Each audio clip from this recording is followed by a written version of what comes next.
Je n'ai jamais compris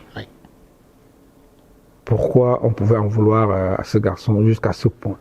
Je n'ai jamais compris.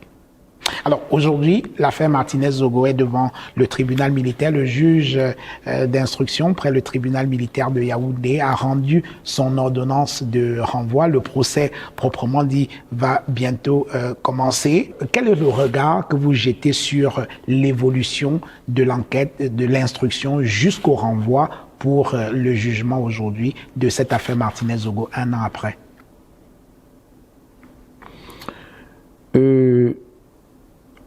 Je pense que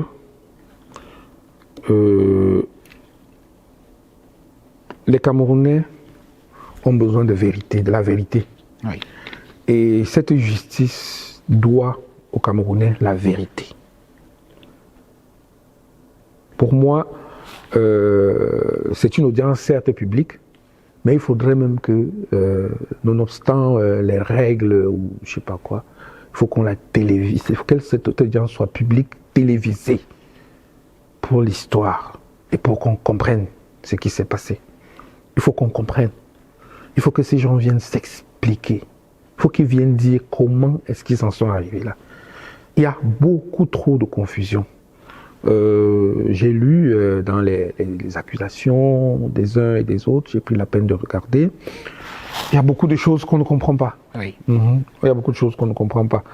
Et le commentaire que j'ai fait, j'ai dit, lorsqu'il y a un meurtre, on a un cadavre, on a un exécuteur, et on a un commanditaire. Nous avons le cadavre, nous avons l'exécutant, les exécuteurs. Mais on n'a pas de façon claire ou les commanditaires. Oui. Il faut qu'on ait ça. Est-ce que vous avez foi dans la capacité de la justice camerounaise à dire la vérité aux Camerounais sur l'assassinat de Martinez-Zogo?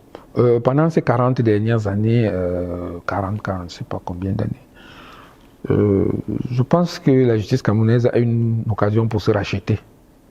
De se racheter. Aux yeux des citoyens. Ouais. Elle a l'occasion de se racheter aux yeux des citoyens. Pourquoi parlez-vous de rachat? Oui, mais parce que vous savez tous que nous savons tous que les autres procès qui sont les procès des prisonniers du président, les procès des prisonniers des présidents,